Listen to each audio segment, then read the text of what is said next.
안녕하십니까 동민 여러분, 동장입니다. 1953년 사상계 5월호 내용들을 소개해 드리고 있습니다. 이번 영상에서는 공산사회와 지식인이라는 글을 여러분들에게 소개해 드리겠습니다. 작성자는 체스라프 미로슈라는 사람인데 우리나라에는 거의 알려져 있지 않은 사람인데요. 저자 소개가 여기 되어 있습니다. 잠깐 소개해 드리면 나치 독일의 폴란드, 이게 폴란드입니다. 폴란드 점령 당시에 사회주의적 저항 운동을 일으킨 사람이다. 그래서 적극적으로 참여해서 반파쇼적인 시 이런 것들을 발표를 하고 하는 등의 활동을 하고 그런 다음에 2차 대전이 끝난 다음에는 워싱턴과 파리에서 대사관 문화대표로서 활동을 하기도 했다. 이렇게 되어 있습니다. 그런데 이게 이제 공산주의가 뿌리를 내리고 폴란드가 과거에는 소련의 지배하에 있었죠. 그래서 그런 이유, 그런 상황에서 그 문화를 당의 선전 목적으로 이용하려는 그러한 방침이 점차 노골화되니까 지식인의 신념의 자유라는 그런 것들이 점점 좁아지는 상태에서 이런 상태에서 나는 더 이상 폴란드의 공산주의 그런 것을 받아들일 수 없다 이렇게 저항을 했던 사람이다 이렇게 알려져 있고요. 그래서 이 글에서도 바로 이 사람이 공산사회가 된 이후에 어떤 식으로 작가나 이런 지식인들이 공산주의화 돼 가는지, 안 그러면 이런 지식인에 대해서 공산주의자들이 어떻게 지식인들을 장악해 가는지 그런 것들에 대해서 글을 적고 있습니다. 자, 그러면은 보면 문화가 어떻게 정권에 의해서 취급이 되느냐, 공산주의 정권 하에서 문화가 어떻게 취급되냐 그 얘기죠. 어떻게 교묘한 전술을 사용하여 지식인을 점차 자기의 도구로 전화시켜 그런 식으로 전화시키는가, 이런 것들에 대해서 이 사람이 글을 적고 있습니다. 자, 그러면은 이제 여기 내용이 꽤 많은데요. 여기서는 글 내용 중에서 오늘날에도 어느 정도 우리가 생각해 볼 만한 내용, 그런 내용을 중심으로 여러분들에게 소개시켜 드리도록 하겠습니다. 예를 들면 좌익이든지 우익이든지 정권이 그 정권을 잡았을 때, 권력을 잡았을 때 언론인이나 여러 가지 문화인들을 어떤 식으로 자기 권력의 도구로 이렇게 만들어 가는지 그런 개념과 관계에서 이 사람 글이 좀 참고할 만한 부분이 있어서 설명을 드리겠습니다. 여기 보면 서구에 있어서 공산주의의 신봉자는 적어도 자발적인 의지에 의해서 행동하고 있다는 거예요. 그러니까 우리가 우리나라도 뭐 그렇고 민주주의 사회, 자유주의 사회에서 우리가 공산사회나 사회주의가 좋은 부분이 많아 하면서 신봉하는 사람들이 있다는 겁니다. 그런데 이 사람이 봤을 때 그러한 사람들은 자유라는 걸 바탕으로 주장을 한다는 거예요.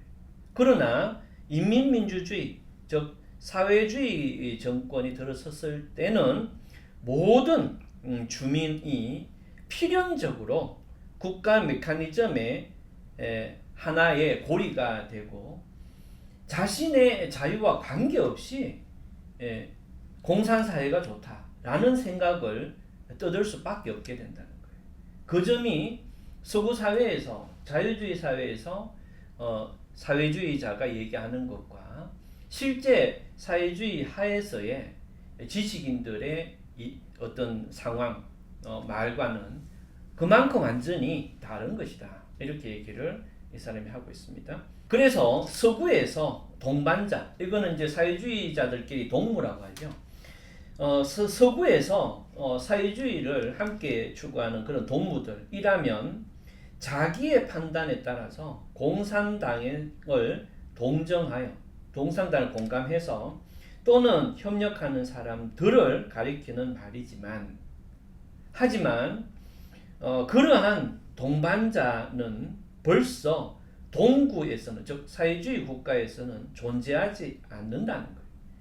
이 동무가 존재하는 게 아니고, 동반자, 동료가 존재하는 게 아니고, 동구의 동반자, 사회주의 국가의 동반자는 자기의 판단에 따라서가 아니라 자기 보존을 위하여 할 수 없이 자신의 신념을 양보해서 동반자처럼 행동한다, 이렇게 되어 있습니다. 그만큼 실제 사회주의 국가가 됐을 때하고 자유주의를 바탕으로 사회주의가 좋다는 낭만주의자들하고는 그만큼 큰 차이가 있는 거다, 이렇게 얘기를 합니다. 그래서 인민민주주의, 이제 사회주의 공산주의 국가죠. 사회주의 공산주의 국가에서 지식인들은 들의 생각에서는 본다면 국외 탈출은 사회적 책무, 사회적 의무의 포기를 의미하는 거기 때문에 국외 탈출도 양심상 잘 이루어지지 않는다, 이렇게 얘기합니다. 그러니까 지식인이라면 지금까지 2차 대전을 거치면서 자기 사회를 위해서 엄청난 희생을 하고 했는데, 이제 사회주의 국가가 들어서서 그런 신념을 자유롭게 얘기하지 못한다 해서 그 사회를 떠나는 것, 이것도 이제 지식인들 입장에서는 양심에서 그렇게 쉽게 결정할 수 있는 건 아니다, 이렇게 이 사람이 얘기를 하고 있습니다.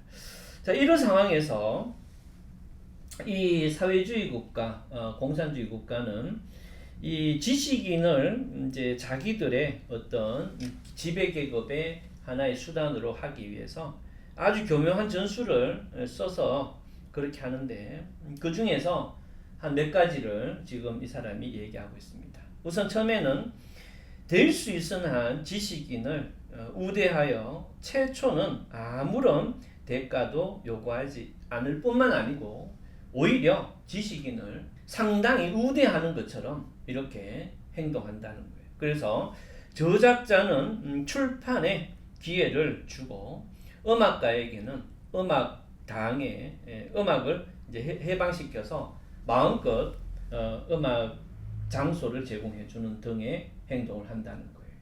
바로 우리나라 북한에서 사회주의가 등장했을 때, 김일성이가 집권한 이후로 얼마 동안은 바로 이랬습니다.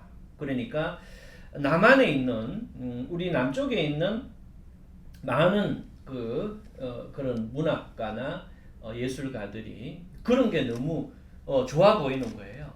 그래서 그쪽으로 이동을 하기도 하는 그런 사람들도 있었습니다.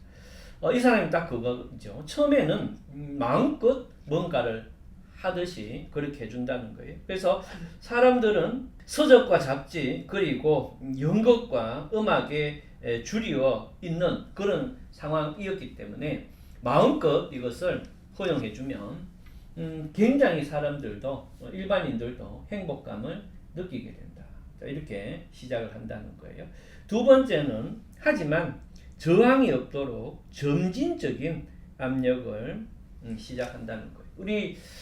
우리나라에서도 이제 좌익이나 우익이 이런 사람들을 장악해 갈 때 처음에는 돈도 대주고 장수 없는 사람은 장소도 해주고 출판도 해주고 하는 거죠. 그래서 굉장히 내 뜻을 잘하는 사람처럼 그렇게 접근을 한다는 거. 그 다음부터는 저항이 없도록 서서히 압력을 가한다는 거예요. 무슨 말인가 하면은 상대편에 적어도 정신적인 압력을 느끼지 않도록 어느 사이엔가 상대방이 자기의 생각대로 움직이게 하는 것은 극히 신중하게 진행을 시킨다. 이런 논문을 써주어도 괜찮지 않습니까? 이런 논문을 조금 이렇게 연극을 이렇게 좀 해오셨는데 이번에 이런 연극을 한번 하는 게 어떻습니까? 뭐 이 정도를 접근한다는 거예요. 그러면은 당사자는 이런 정도의 논문 또 연극은 괜찮지. 그 대신에 나는 나의 작품을 마음껏 발표하게 하니까 고맙지. 이런 식의 어떤 사고를 한다는 거예요. 그 다음에는 이제 비판이든가 작은 압력을 가하여 점점 이제 힘을 가해 간다는 거예요. 그래서 이번에 조금 뭐가 안 좋은데 또 이번에는 또 사람들이 이런 걸 좋아하는데 이런 식으로 서서히 압력을 넣어가면 좌익이든 우익이든 많은 그래서 이제 이런 압력을 눈에 보이도록 하기 위해서 댓글 작업이나 이런 것을 이제 시작하게 되는 거죠. 그러면은 이제 그런 걸 바탕으로 이런 댓글이 많이 들어오니까 라는 형태로 서서히 압력을 가하게 된다 이런 뜻입니다. 그러면은 어느 사이엔가 당의 스스로 슬로건 이게 당의 슬로건 이거는 슬로건입니다. 당의 슬로건에 따라서 저작하고 그림을 그리고 있는 자신을 발견하게 된다 이렇게 얘기를 합니다. 자, 그 다음에 이제 세 번째로 가는데요. 세 번째는 그러면 이제 서서히 그런 상태가 됐죠. 그러면은 이제 세수를 낡은 가죽 부대에 넣지 않으면 안 된다. 이게 무슨 소리냐?